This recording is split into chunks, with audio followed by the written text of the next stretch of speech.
Yo. Welcome back, man. You've been gone for a while. It wasn't that long, but it was like 6 months, man. Where did you go? It really feels like forever. It's crazy. Welcome to the new meta, episode 20. Yeah. I'm the ThaPChild. I'm Lord Fluffy. So we're trying some new stuff tonight. So hopefully it goes over smooth. Yeah. New way to connect. Yes. And do this podcast. So you guys have to give some feedback on the quality and things like that. The new season started Friday. Yeah. How's your season been going? I heard it did. Yeah. You got to play for like an hour of the season, didn't you? Yeah. Yeah.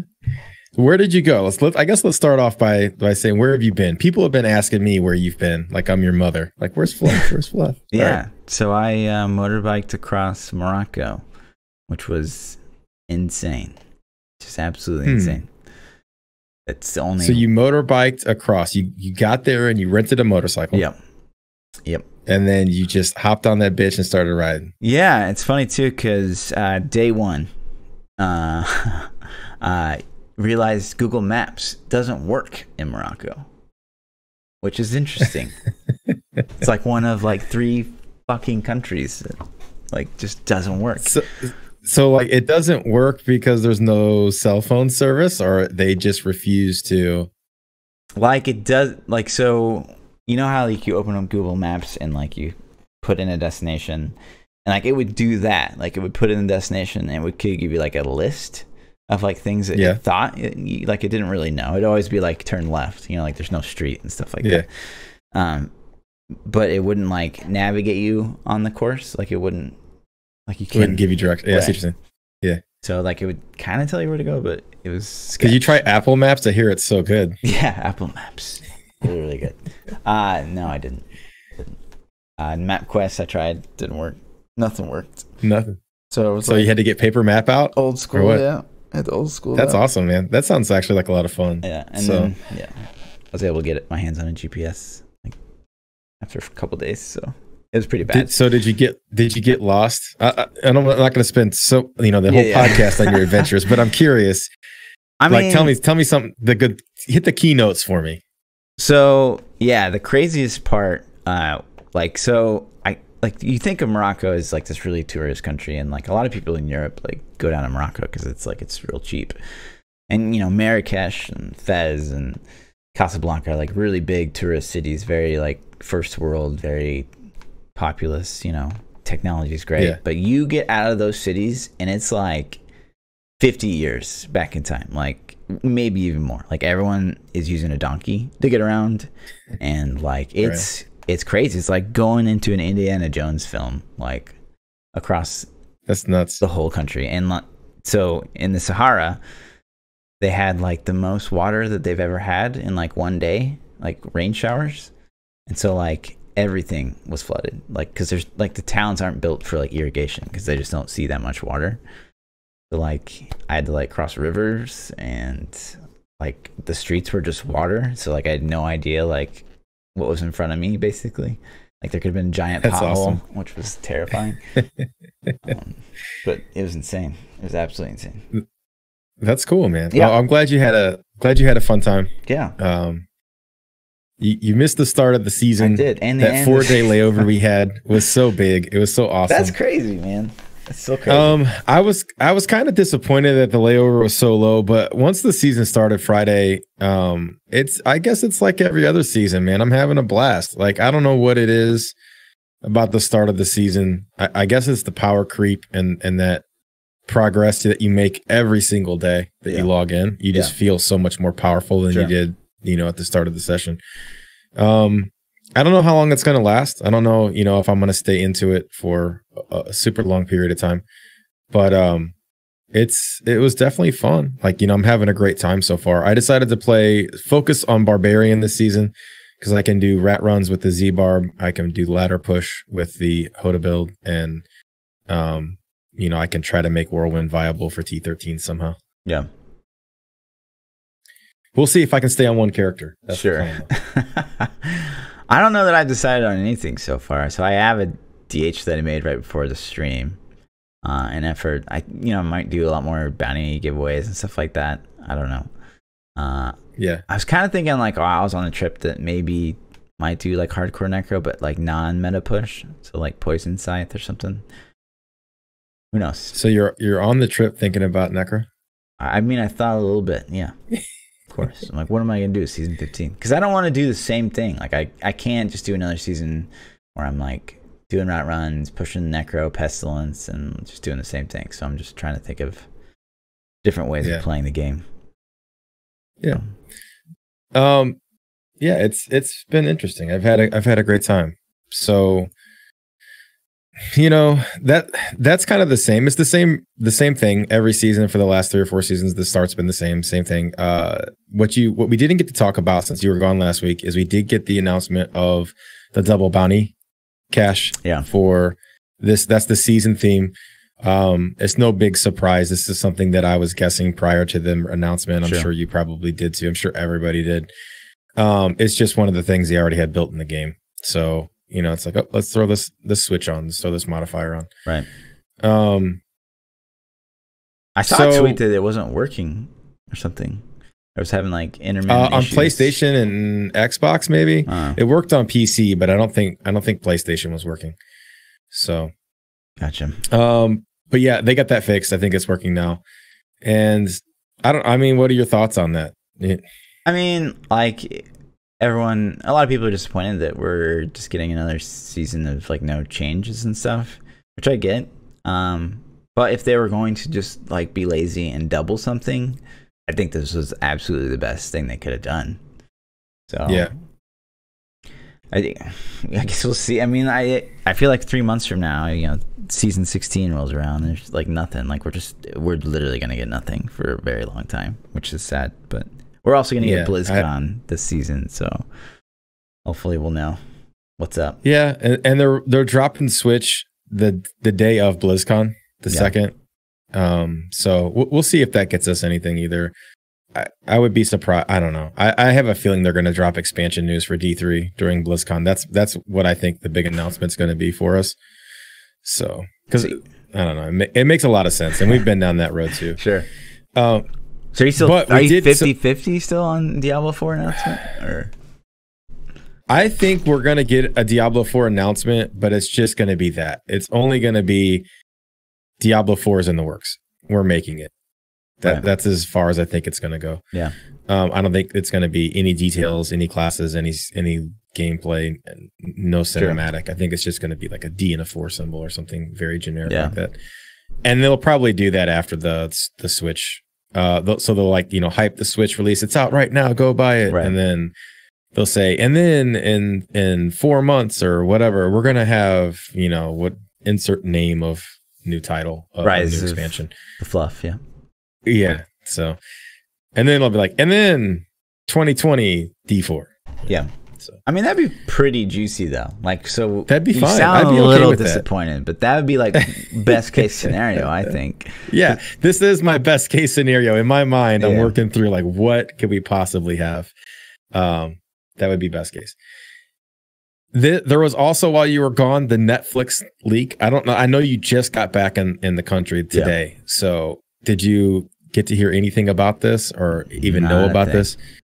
Yeah, so from what I understand, the Hellboy writer, his name is Andy Crosby, was asked a question on Twitter, and he replied something kind of vague to the extent of "ask me next week," and then he had another tweet that 100% confirmed. It's like Diablo 4 projects is almost finished, and he said if I do a Diablo thing, it's going to be rated R, so that I guess that means there's going to be blood and gore and this and that. So wow.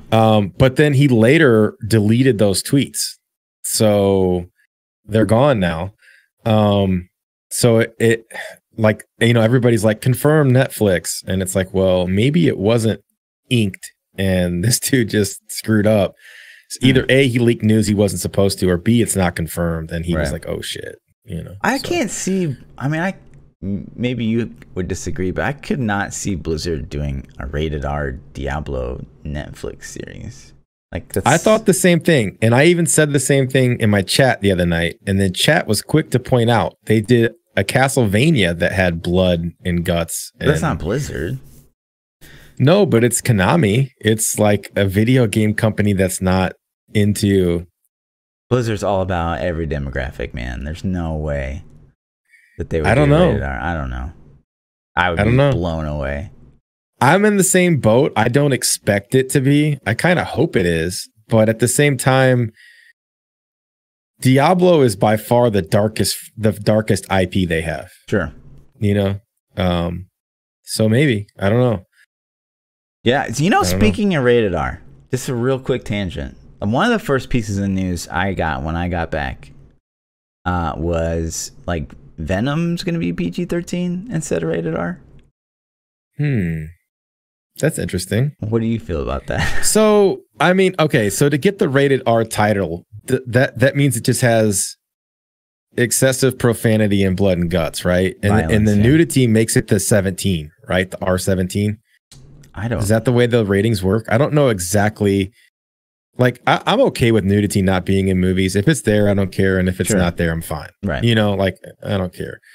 But to me, a good comedy has to be rated R. And I know Venom's not a comedy. Sure. They can make a good action movie and have it be PG-13, but I would prefer it to be R. That means there's going to be more violence, more. Yeah. I mean, look at Logan, man. That thing was dope. Was that rated R? Wasn't it? I don't know. Extreme? I don't pay attention to that, honestly. The only time I look for the R rated is if it's a comedy. So like example is Superbad. If you made Superbad PG-13, that movie would not have been funny. Sure. If you made Step Brothers PG-13, it would not have been funny. That's so cool. when I see movies like this Kevin Hart movie that's out right now where he's like he's got to go to after school or whatever the hell. As soon as I saw it had a PG-13 rating, I'm like, Kevin Hart not swearing? How's that going to be funny? You know? So I instantly am like, well, I'm good. Yeah. But yeah, I'm all about the blood and guts and stuff. Sure.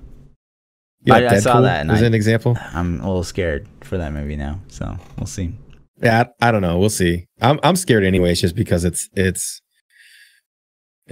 I don't know, like a Spider-Man franchised movie, like that universe. I know it's Venom, but Venom and Spider-Man are so related to me. Right. The Spider-Man movies, like this reboot they did, was god awful. Like that last one they did, man. And I feel like we're in the minority on this, dude. It was so bad. It was so bad. Like Jamie Foxx's villain, I didn't even remember his name of his villain, Voltage or whatever. I don't know. Dude was so bad. I'm like, are they serious with this right now? Like, I wanted to walk out of the theater. It was so bad. So I'm nervous about that. But when I heard the Marvel franchise that does like the Iron Man universe stuff, when they had Spider-Man in that, I was excited, and they did a really good job, I thought, with that movie. So is that the one you're talking about? No, I mean, you're talking about like the one before this one. Yeah. So what do you think about the new, like the Homecoming? Oh, I thought Homecoming was good. Is that the one you didn't like? Yeah, I didn't love. I mean, I didn't love it. I thought it was. Yeah. I thought it was good. I thought it was pretty good. I don't necessarily love Tom Holland as Spider-Man. I don't know. Yeah, I'm kind of indifferent on him too. But the Avengers, his cameo in Avengers Infinity War, I thought he did a really good job. Have you seen that? Yeah. And I'm not going to spoil it because I know if you haven't seen it, what the hell? But I thought his interactions with Iron Man in that were pretty awesome. Sure. So, but anyways, Anyway, tangent over. Super tangent. So at BlizzCon, BlizzCon was hyping it up, man. They had the poster of Diablo in the background. They had the website that had Diablo in the background. We got the Switch release at BlizzCon. We potentially have this Netflix announcement. We have all the books and the comics, and it's like we went through a drought of no Diablo for a year, 2 years. Yeah. I mean, it didn't even have anything at the last BlizzCon. And now all of a sudden there's like this big influx of stuff. There's a toy in the BlizzCon gift bag. The biggest item, arguably, right? It's like this big, to me it looks like it's the physically takes up the most space in the box, and it's like the centerpiece. It feels like, So I don't know, man. I definitely think we're getting something, and I don't think the Switch release is not it. They wouldn't have officially announced that if that was the centerpiece of the Diablo drop. So I'm still excited. I still think we're gonna get. I honestly am like 80%. I'm gonna say 80% we're gonna get D3 content. Wow. At BlizzCon, at least an announcement. We're gonna say like, there's a new class coming. We're gonna get Druid. We're gonna get Amazon. Or as something in the future, or a full-fledged expansion. Look at those rings on the Switch. Why did those rings have such high stats? Yeah, good point. I mean, you could make, like we talked about, you could make the argument that when Ancients were first came out, they were basically next tier, and maybe some of that code made it through on accident somehow, but who knows? Accident? Like, come on, man. You've had 2 years to accidentally fix that stuff. You've had, how many years to, fix the rat botters? 4 years? I don't know. Yeah. Yeah. Let's come on, man. Right. It's We're all right. trying to go through a whole episode. So that's kind of all the Diablo news that I have. It just feels like I'm almost in this so much over leak phase, like this is leaking, the Netflix is leaking, the Switch leaked early, like all this leak stuff. Yeah, I don't know if it's intentional or what, but that's really kind of all the Diablo news. I've been so into Diablo since the start of the season. I've just been grinding in a way. I actually played off stream for the first time, and I can't even tell you how long, because I wanted to work on some sets and things. I'm like, let me start putting together a whirlwind set and stuff like that. Yeah. So it was cool. I wasn't a lot of time, but it's in the back of my mind where I want to play, and that's exciting, at least for the next couple of weeks. Yeah. Something that I had no idea about, absolutely zero knowledge of, was that they are dropping a new ARPG that I had never heard of, called Chaos Bane. And this game is from the makers of Warhammer. Or it's in the Warhammer universe. I don't know if the same studio made it. But if you guys haven't seen this Chaos Bane trailer, it's interesting, man. I don't know if you had time to watch this when you got back. I'm kind of like watching it as you talk. Yeah, it's interesting. The gameplay doesn't look as polished as Diablo. Like, most ARPGs you see, it's not going to.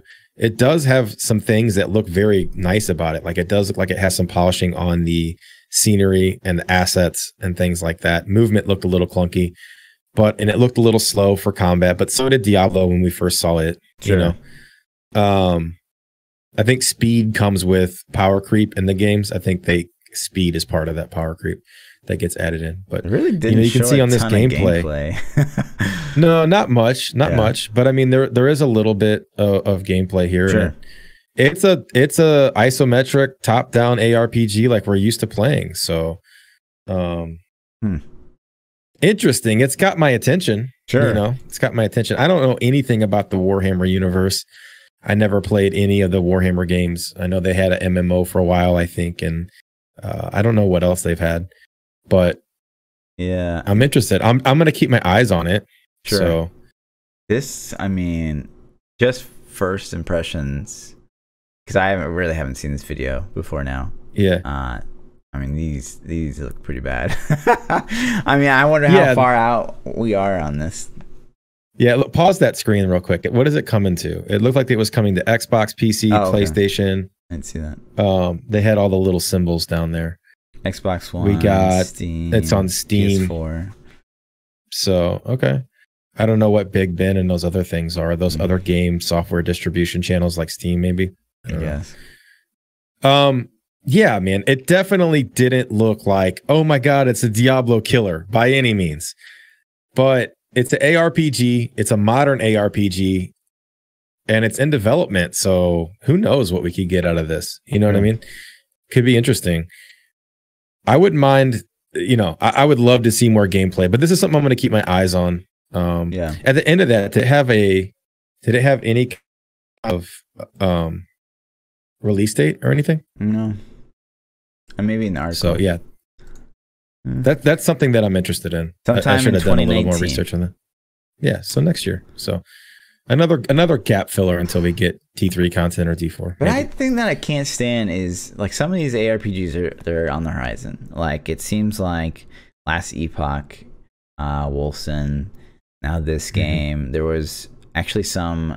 I think I meant to bring it up on the podcast 2 weeks ago, but there's another game coming out, and I'll bring it up next week. But these all look like these kind of Grim Dawn types where it's like single player and you can like get together with other players like you do in Diablo, like say, party of 4 or whatever.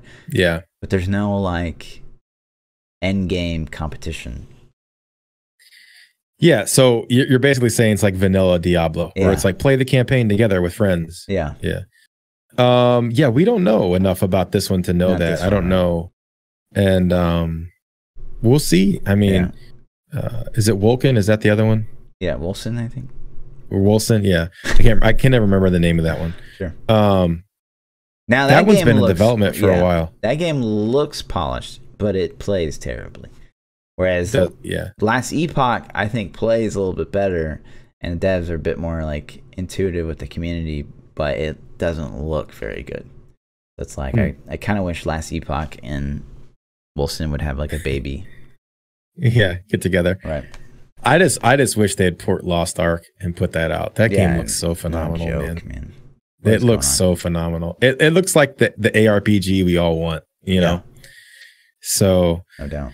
But anyways, I thought Chaos Bane was cool, so I decided to throw that out there and just let people check it out and keep an eye on it. And then in other news, the only this has kind of been all over the place, like GameSpot, IGN.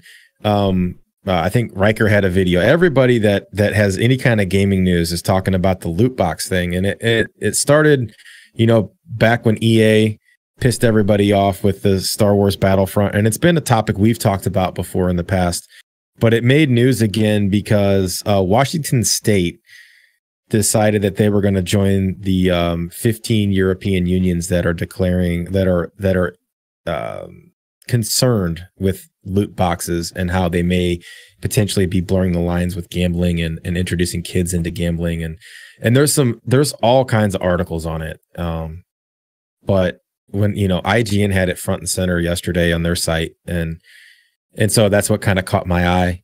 And I love this, man, because I think loot boxes are shit. Yeah, I hate them. Yeah, so I'm all about it. I'm like, I'm sure we're gonna get rid of loot boxes and end up with some shittier system that's even worse. But I hate loot boxes, and I'm glad they're finally going away. So Blizzard caved. There are actual countries that have kind of banned loot boxes, and I forget exactly what countries, but Blizzard and a lot of companies caved and they took loot boxes out of their games, Overwatch being one of them. Mm-hmm. And Overwatch's kind of economy is built around loot boxes, so I'm not sure what they're doing. But EA didn't. They're like, you know what? We're going to take you to court, and you're going to have to win the court thing before we'll stop doing it. So EA is all about these loot boxes still.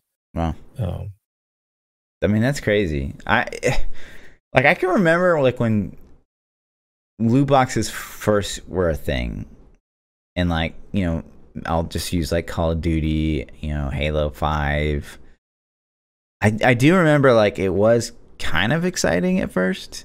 Like, you'd open and you didn't know what you're gonna get. And but yeah, I think obviously over the years that's become kind of an annoyance, and now I mean I can definitely see the case here. Like there's no denying that it is kind of gambling, because you have no idea what you're gonna get, and you're hoping and you're gonna keep pumping more and more money at it, maybe, especially if you have like a gambling addiction.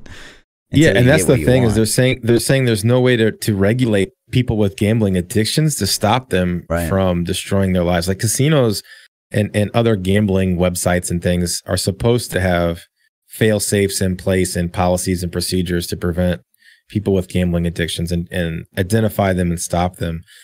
And these game companies don't. They're just like, give me your money, like we'll take all of it. So it's just interesting. I don't know how you guys that are listening to this feel about loot boxes, but I'm interested. So you can leave some comments and let us know what you feel about loot boxes. I personally think they're bullshit. I would love to hear some counter arguments. If you're one of the people out there that's like, you like loot boxes and you think they're cool, then tell me why. You know, I'm interested to hear why you like them and hear your counterpoints and see. They do help fund development of the games. Yeah, I mean, I guess that is one of the big positives for them is, you know, it's an influx of money that these companies can continue to produce good content, hopefully. So what do you, okay, so like PoE has like a big thing, and it's one of their big things is like founders packs. You can pay like $60 every league plus 60 plus up to like, you know, 500, some crazy amount. To just like get a bunch of cosmetic stuff and, you know, support GGG to continue to create development. So is it random, or is it just like, here's everything we're going to release this season, you can just have it all? Yeah, that's it. Okay. That's cool. So the thing about loot boxes and the thing about cosmetics is you don't have to buy them if you don't want to. You know? So in GG, the thing about the PoE ones is like, there'll be like it's like a $60 one, a $100 one, and like a $500 one, and there's very specific cosmetics that are only going to be found in those. Like it's not that they give you like all that league's cosmetics in a box. It's like those are specifically. It's like a baller set of cosmetics that only people that spent that money have. I don't know, man. So those games, at least with PoE, it's a free game, you know. So I'm okay with the free games making their money, but at the same time, they're not. If there's not power creep involved in it, yeah, of course we all want it. But that's why they sell it. You know, they make it so you want it, so you give them money because they're a company. They're trying to make money, man. They're not making PoE for free for us to play because they're nice people. These guys want to, you know, they want to get rich too. They want to be Fortnite. They want to make 300 million in a month. So I'm okay with it. I think. I think as long as there are some basic cosmetics that you can get for very cheap or for free. Like, I mean, even if they're not cool, as long as you're not a default skin for your whole life, if you don't spend any money. But that's just my personal opinion. I think I'm okay with them making money. I'm okay with any company making money. That's why they're in business. So, especially if they're free to play. 500 is crazy though. You know, like some of those people just have big wallets. They love the game. They want to support. You know, it's crazy too, because like you'll see, like maybe you're in town, because in PoE, like you're in town, you have a chance to see other people. It's still instance, but like there's other people. And so you can see those people running around with like the $500 skins, and it's like, I don't know, like what does that say? Like it's just like, wow, like you spent 500, like you must love PoE, or you must love that and it's kind of the same thing. It's like, so the only real relation that I have to this are the two games that I've played that have done something similar. World of Warcraft had $25 mounts that they sold, and sometimes those mounts are for good causes, like they donate that money to a charity or to, you know, some kind of relief fund or something. And then sometimes I think they're straight for profit. I can't remember all the details. And then Destiny did it that was purely for profit for an emote. And you had to spend $10. There was no other way to get it than to spend $10. You could not earn it in game, no matter how hard you tried. So if you saw people running with it, when they used it, I thought two things. I'm like, damn, that's badass. Secondly, you douchebag, you gave them $10 for that. You know what I mean? So it's a double-edged sword, you know? I personally was like, the game was in a bad place at that moment in time. So I was like, I wouldn't have given them $10 for that. It's not worth it. But it's not my money. Who am I to judge? Like, you spend your money on coke and hookers if you want. Like, I don't care. It's your money. When I see it, like if I were to see someone run around like a $500 skin in PoE, first I'm like, oh, like, you know, good for them. I hope they really, really wanted that.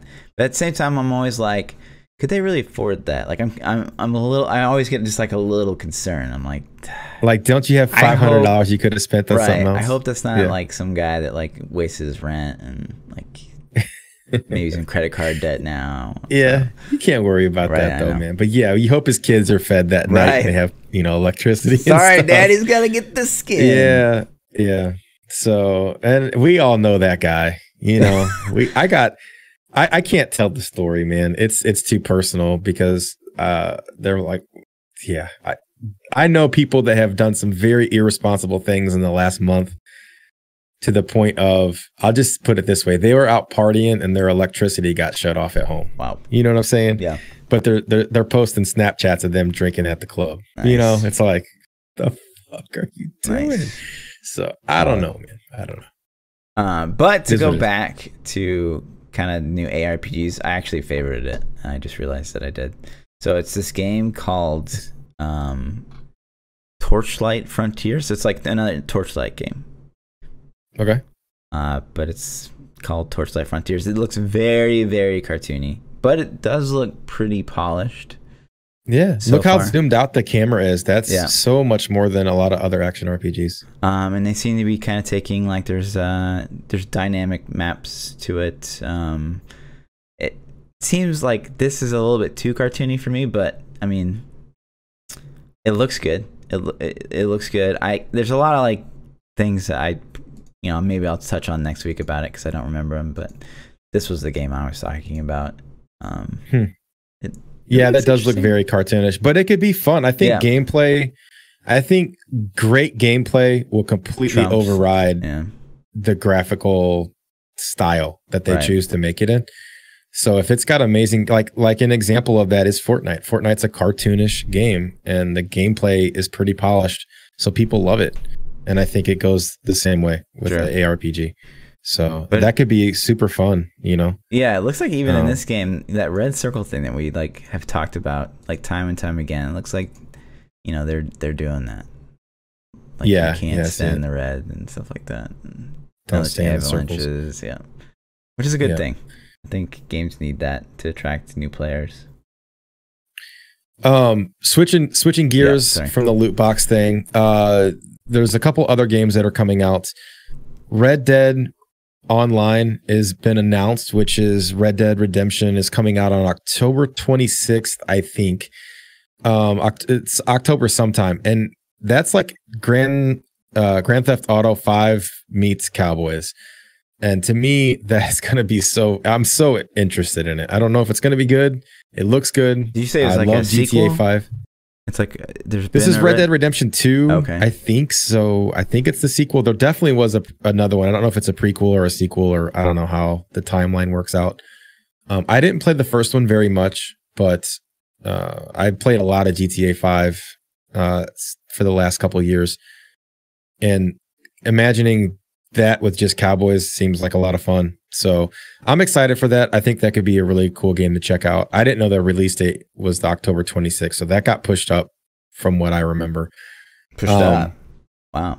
That like rarely happens. At least I didn't know it. Like, I'm not saying it was pushed up, but I didn't know of it. So I know the game's been delayed a couple times, but I didn't realize it was that close. I guess is what I should say. And then Telltale Games, which is the maker of a bunch of RPG style games. They make the Walking Dead series. They make the Batman series. They made some of the Guardians of the Galaxy games. These were like role-playing games where you kind of like get to pick and choose what happens in the game, like what you want to say or what actions you want to take, and it influences the outcome of the game. If you're into RPGs or story-based games, they were top-notch. And so many people love the Walking Dead games, even to say that they were better than the actual TV show. But Telltale Games called all of their employees into a big meeting and literally let go everybody except for like 20 people to like basically close up those 20 people who were like going to shut the shop down, and they're all gone. They're like, you have 30 minutes to evacuate the building. You know, we're done. Business is closed. I've actually been in that like exact situation. Have you? Sucks, yeah. It sucks. Yeah, that's pretty crappy. So I don't know, man. It seems like they made a lot of successful games. I guess they weren't as successful as I thought they were. They seemed like a big, like Telltale. They had everything. They were working on a Stranger Things. I don't know if you've seen the Netflix show Stranger Things. Really good series. Mm-hmm. They were working on a Stranger Things game. They obviously had the Batman contract, some of the Marvel contracts, and then The Walking Dead. And I think they had other projects too. But it's kind of crazy, man. That's crazy. Entire company closes its doors. Yeah. What happened with your situation? Like, So vaguely. So my last job, honestly, it was like, it wasn't even a matter of like they couldn't, like they were shutting down. They're still going strong. It's still a great company. I would still vouch for them because I wrote their whole back end. But like they got scared. They just got scared by like some of their investors. They said, "Hey, we think you're expanding too fast." And so one morning they called everybody into the office and they like read off names, and like if you weren't on that list of names, like you were gone. Get your shit and go. It was like, yeah, it was cold, dude. Damn. And people had moved from like across the country, across the world to like take these jobs, and like they're just like, that's nuts, man. We're done with you, man. So how many people was it that they let go? It wasn't a huge company. It's a startup. I'd say there was like 50 employees, and I want to say they knocked down to like 15 to 20. Damn. Yeah.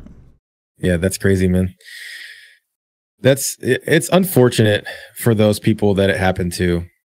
Sure. And like I said, the gaming industry is such a super competitive place. But I posted something on Twitter today related to this, where there was a guy that commented on Steam on The Walking Dead and basically this guy was like, you guys should finish this game for free. You're already devs. You know how to do it. If it's a passion project, like you said, the last year while you've been making it, then just finish the game anyways. Right. Right. And it's like, do you have any clue? Like, yes, I'm going to go not have a job, be homeless, and go finish this game because your ass needs to get some achievements on your Xbox fucking gamer tag score thing. I don't know, man. It's just insane. People don't have a grasp of what really goes on, and that these guys, this is their profession. Right. Like artists and game developers and software developers, like people rip off software developers and games and all this kind of stuff all the time. And it's like, this is how they make their living. This is how they pay their bills. This is how, they keep the lights on and feed their kids and all this stuff. So it would be cool if they just presented that opportunity. Like maybe a few of those devs don't really need to get another gig right out of the way. So it'd be cool but there's so much bureaucracy involved in getting access to a code base and blah. Yep. So that's the gaming wrap up news that I have. We've been talking about movies a little bit through some of this. There's a new Joker movie in the works. Yeah, I saw Joaquin Phoenix. That's one of the articles. Joaquin Phoenix as Joker, and I had no idea this was even a thing until I saw a picture of him as Joker, and I'm like, what? The little short video, or did you see a picture? I saw a picture. I didn't know there's a video. I haven't seen it. Official video. Let's see if I can pull it up. That's interesting.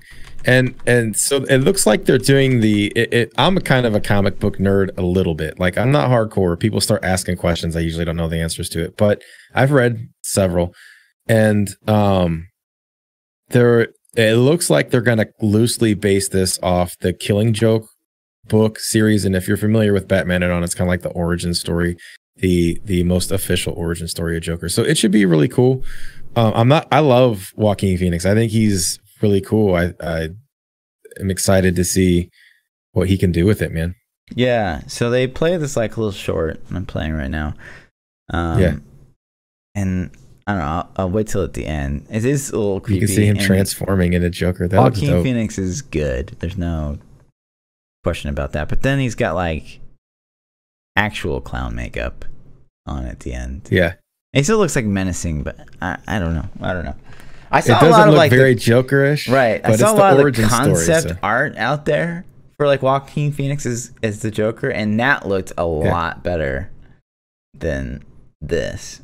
If this is a true origin story, though, it would evolve. It's like when Spider-Man's origin story, he runs around at first in a hoodie and jogging pants. You know what I mean? So this could evolve into something really cool. I'm super excited for this. I don't get crazy excited for a lot of movies, but this has got my interest. I can't wait to get more deets on this. The other thing I found really interesting about this is so they're probably making, from what I've read, they're making another Suicide Squad, which Joker will be in. Yeah. They're also making another Jared Leto Joker movie. And then they're making this movie, which is completely unrelated to like what do they got going on? Jared That's Leto's crazy. Joker. So it's like they're gonna like confuse the shit out of everyone. And like a lot of comic book Suicide fans get Squad. it, but What did you think of Suicide Squad? I mean, I pretty much love Margot Robbie, so it didn't really matter how good or bad it was. I don't know. I like Will Smith a lot too, so it's like. Yeah, I personally liked it a lot. Yeah, I left the theater and I was like, that was dope. That was awesome. That was cool. It was better than I expected. And then I read reviews on it and they shit all over this movie for days. And I'm like, what did you guys expect? I thought it was good. I remember Jared Leto just being pissed because they like cut all. Oh, because they cut his stuff. Yeah. He was super. Yeah, I thought he did a great job too. So yeah, it was interesting. I'm excited. I'm excited for the sequels. And I just feel bad for him because maybe people have been like, "Wow, Jared Leto, wow!" Like, say he was the follow up from like Jack Nicholson from back in the day instead of Heath Ledger. Like, how do you follow up like Heath Ledger's Joker? You just can't. You just can't. Like all these guys are gonna fail. He did a great job. Yeah, he did a good job. Insane job. Yeah. I didn't, like I said, I thought that the Suicide Squad, I thought his portrayal was good and Joker in that too. So, yeah, man, that's about it. I read some good, going back to Diablo for a second. Sure. I read a good idea, and I can't remember if this was on YouTube or in Reddit, but Jim O'More wrote something about using the Kanai's Cube to boost stats on duplicate weapon drops. And I don't know if we talked about this before. I want to say maybe we have, but this idea resonates so well with me. And I think it makes a way of getting duplicate drops better. So like, let's say you have a furnace and you have an ancient furnace and it's, it's got its normal roll. It's like, let's say it's like 50% rolled in strength and whatever, 8% damage. And you get another ancient furnace. You can then take that to the Kanai Cube and somehow increase the stats on your main furnace or the one you want to increase to consume the second furnace. And let's say it's got, 750 strength, and then you can consume that other furnace and add 25 strength to it. Yeah. And you can just continue that process until it's primal. Until you can eventually get it to primal status. Yeah. That'd be and dope. it would take you a while to do that, but you're getting your furnaces. I mean, those furnace drops, you're like, oh shit, I got a furnace. I can infuse this, Right. It's another time dump, which is fantastic. Yeah, and it just makes those items that you get minor creep, power creep, and then it makes those stats, those items useful. Like you get something like, oh shit, sweet. Yeah. I can use this. Not like my billionth furnace that I'm never going to touch. Yeah. I love tons of subsystems that like just naturally play into how you play the game. Like that would be great. Just like little things you can spend your time on that you're always doing, whether or not you're doing them like actively all the time, but like they're always on the back of your mind. As long as you don't have to like store a bunch of stuff. Like we talked about, one of the things we haven't talked about a little bit is like rune words from Diablo 2. And with Diablo 2, rune words, you'd have to like save off all this stuff to like plan a really good item that you would want later down the road. And so I really dislike, and one of the things I really dislike about PoE is, like there's a lot of like kind of hidden recipes in PoE. You can sell certain things to the vendor and it gets you like more mats or whatever. I really, really dislike the idea. So say, to give you an example, like, so say you could sell like a furnace and, I don't know, like a yellow piece of armor that said something in the prefix, and then like a belt that had something in the suffix. And you could put those together in the cube and it would make like an item that was usable or whatever. Now, in a game like PoE where you can like basically purchase infinite stash, it's great. But a game in like Diablo 3 where we have like no stash space, and like now you want to add stuff to like basically make us hoard even more because we're like, ooh, I got the prefix I need. I need to hang on to this because it's gonna be good for a cube recipe. And they kind of did that with like a lot of D2 stuff. I mean, D2 stash space is a million times worse. So it's like I don't like stuff like that when you're limited on space. But what do you think? I don't like. Yeah, stash space feels like it was a limitation of years long past, right? Yeah. Stash space feels like it was something that was there because your Nintendo cartridge only had 16K of storage. I don't understand how modern day games can have stash space limitations unless it's to force you to spend your currency or to get more currency or influence the economy somehow.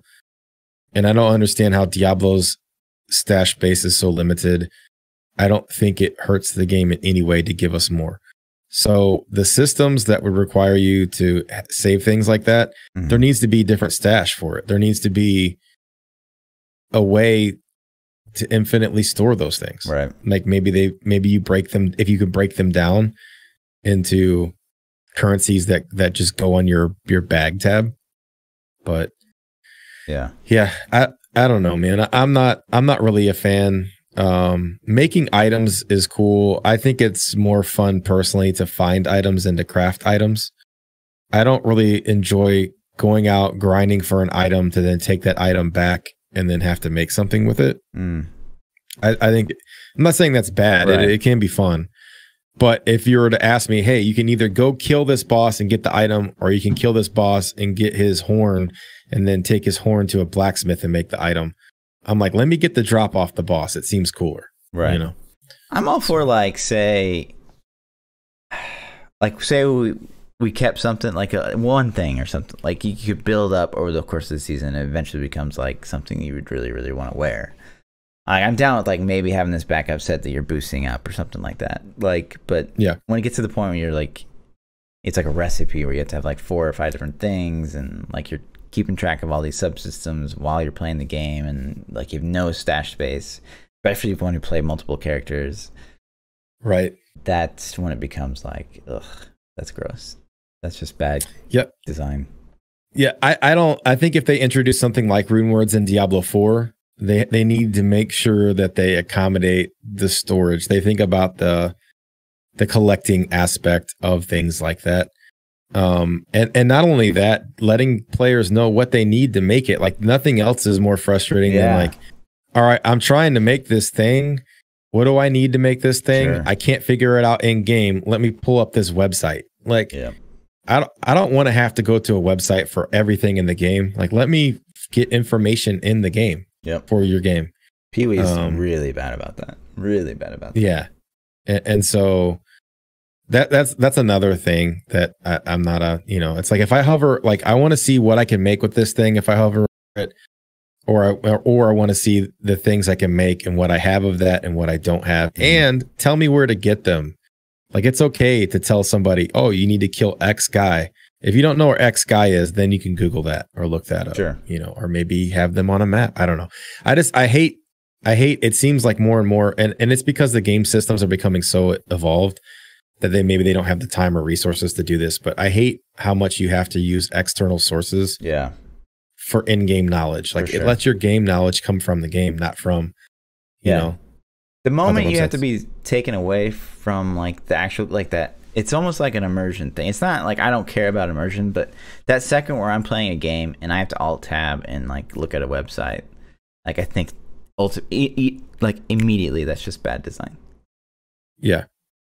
And it, like I said, it's useful in some instances, but I'm not saying don't do it if you have the option because it like taints the game, but like I'm with you. I agree. Hopefully the game devs can avoid that. Yep. So I got some Twitter questions. Let's hit up a couple Twitter questions real quick. The first question comes from T. Rourke. He says, "What made you a gamer?"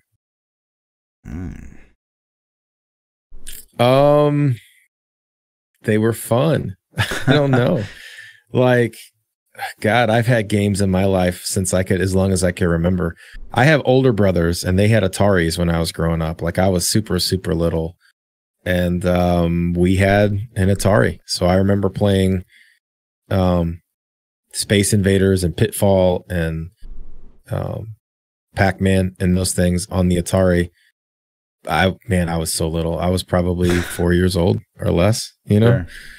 So, but I remember it. And so it was always there. Nobody in my family was really a gamer, though. I don't understand why we had it. My older brother had it. My oldest brother had it. And he's not really a gamer. So I think it was just one of those things where he had it and it kind of trickled down to me more than anybody, right. Where it kind of influenced me. Sure. So, yeah. I mean, I have very vivid memories of like, so I wasn't allowed to have a console growing up until I could afford it myself, which was not until, like 8, 9, 10 years old. Yeah. But I remember it very, like, so vividly, like being able to go to like my grandparents' house in like Nebraska, and they had a Nintendo, and that was like so exciting for me. Or like even being able to go to my friend's house and like play Nintendo for a couple hours. Like, there was nothing that I wanted to do more, like, with my time, right? Than that. You didn't even care about hanging out with your friend, right? You just wanted to play his Nintendo. Yeah, exactly. All right, scoot over, dude. You've been playing this shit all day. My turn. You own this. Let me do this. Right. So, yeah, and it was fun to play with friends and compete with friends and things like that.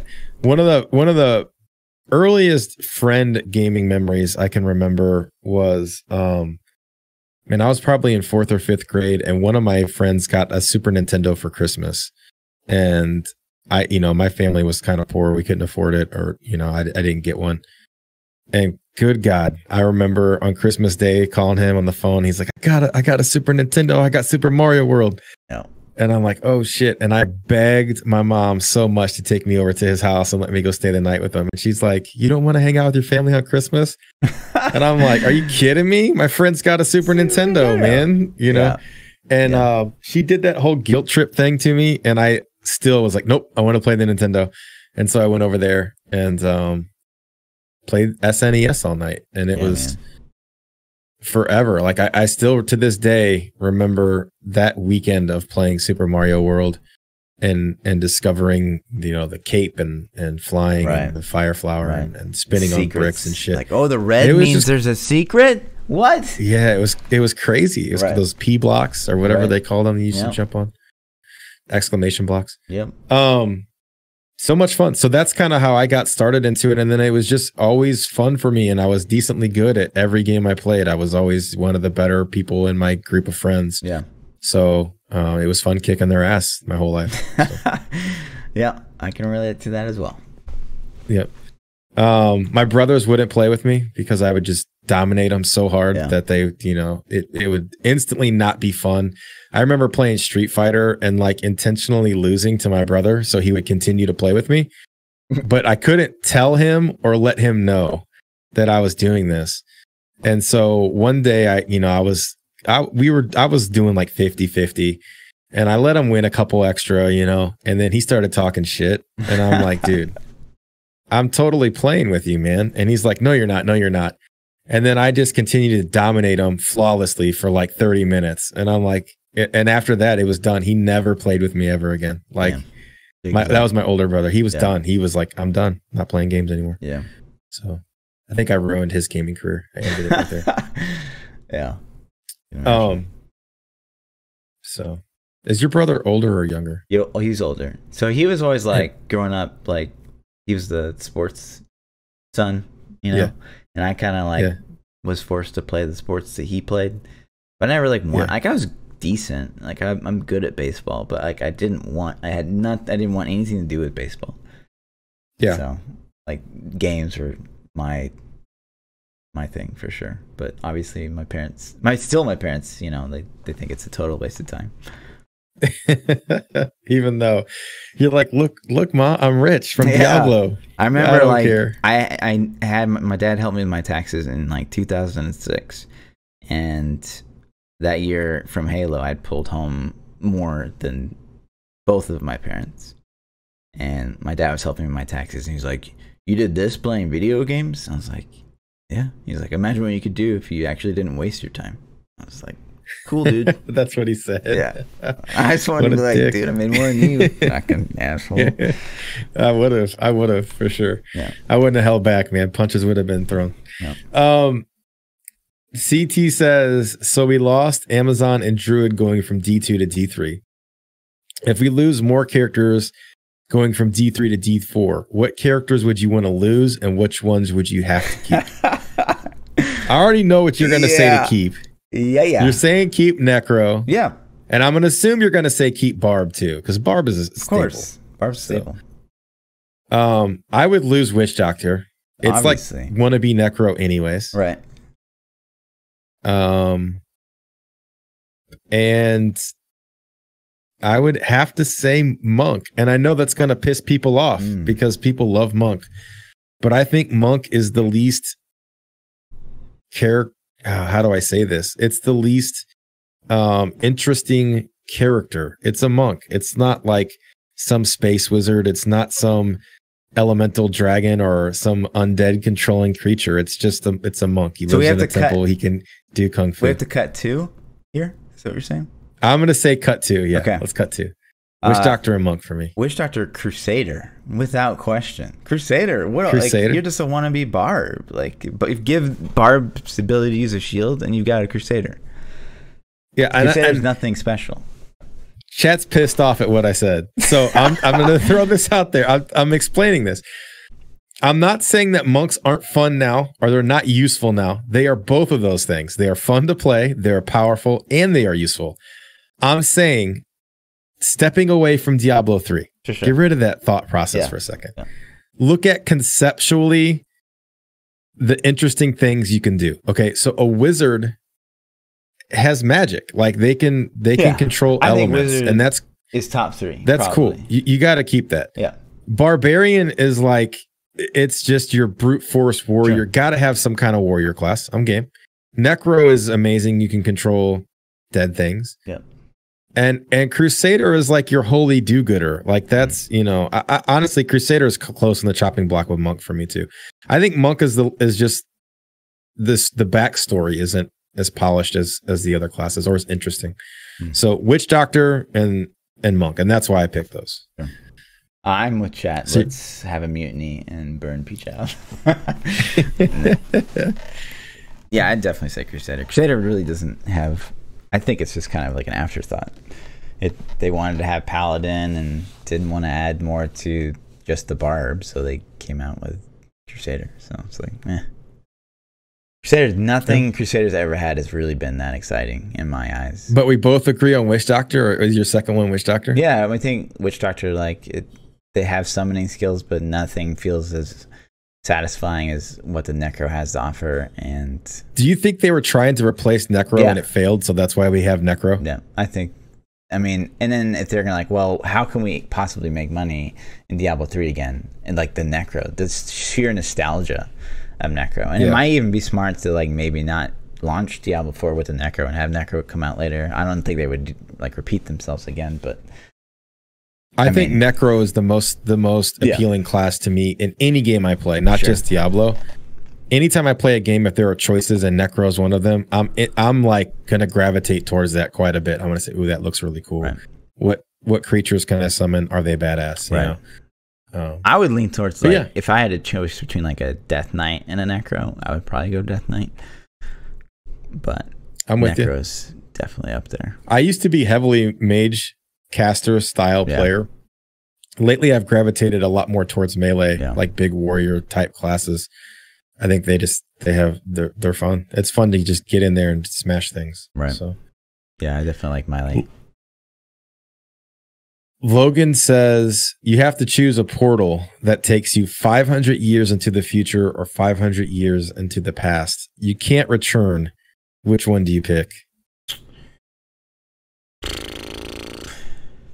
It's pretty easy for me. Future. I mean, you got to get future. Yeah, future 100%. I already know what happened 500 years ago. I mean, not exactly, but I know I don't want to be there. I know I don't want to be shitting outside in the woods, wiping my ass with leaves and potentially getting eaten by animals. 10 years from now, the world ends. And then you just poof, you go to the future and you're just dead. You could. Yeah. You could, or you could go 500 years in the future and it's Star Trek, man. I'm like kicking it with Klingons and shit. Who knows? You get the hologram room or whatever it is. That's the dream, exactly. Right? That's the dream. That's what everybody wants. So I don't know. Could you imagine the gaming in 500 years where we're going to be at? Goddamn. It's going to be nuts. Goddamn. And then Rex Monster says, you find a magic lamp and are cursed for 1 month. You have to choose between constantly sneezing or constantly farting. Which one do you pick? Farting, because you can't like focus on anything if you're sneezing. Like you can't even game. I'm ripping ass the whole time. Right. I think I have a friend at work though. I have a friend that I think might be cursed with the constant farting. Like maybe he's real life living that scenario. Yeah. Like he can't not fart all the time. Yeah, that would be horrible at an office environment. Right. Boss would walk in my office and be like, oh excuse me. Hold on a second. Do you fart in front of your significant?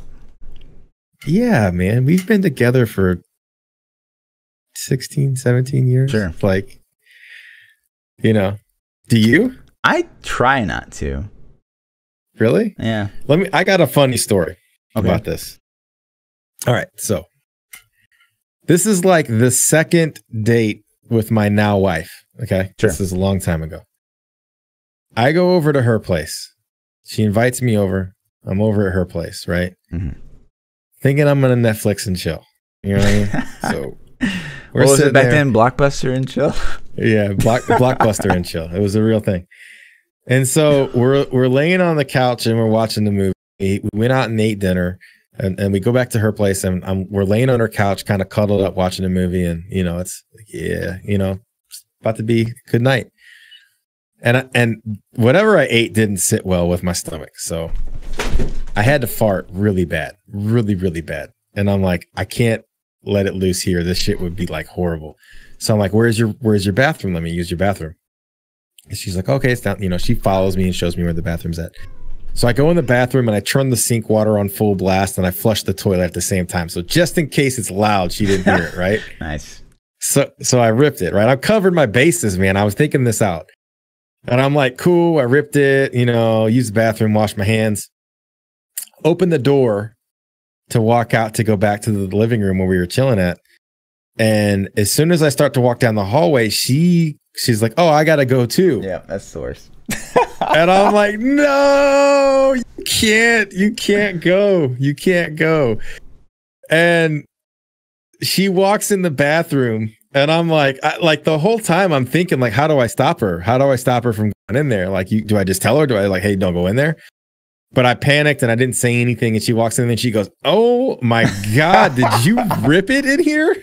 And I'm just like, yeah, man. I was like, what are you following me in the bathroom for? Like, come on. I excused myself to the bathroom. And then it kind of became a joke. Still to this day, she talks about that. She's like, remember when you went and ripped ass in my bathroom the first time we ever? So you played it all wrong, man. You just played it all wrong. Like that's the very same situation has happened to me. And I'm like, she follows me to like go to the bathroom, and it's very early on in a relationship. And you're just like, that's when you're like, oh, you kiss on them, and you're like, kind of hold them for a bit, maybe. Like, it's like, how much time do I need to buy right now before they can go back in there? The smart move would have been like this bathroom, like her house at the time was older. Like this place she was staying in was like an older home. I don't know, it didn't. It had to have had ventilation, but there wasn't an obvious switch. I should have stayed in the bathroom for like 10 minutes, I guess. You know what I mean? Right. And just let it air out naturally. But I didn't even think about it. I didn't think she's gonna walk right in after me. So it was super embarrassing though. as like dude, this is like our second, maybe third date. And I was just like, oh my God. Sure. So yeah, that's funny. So yeah. Nice. That's all I got, man. So welcome back. Thank you. It was great to get to do the podcast for all you guys that missed us for the week. We'll be back next week. Schedules continue. Tuesday nights, 9 p.m. Central. That's Chicago time. Twitch.tv/ThaPChild. You can find me on Twitter @ThaPChild. YouTube, same thing. Yeah. And I'm Lord_Fluffy. Double those underscores on the Twitters. We'll see you guys next week, dude. Later.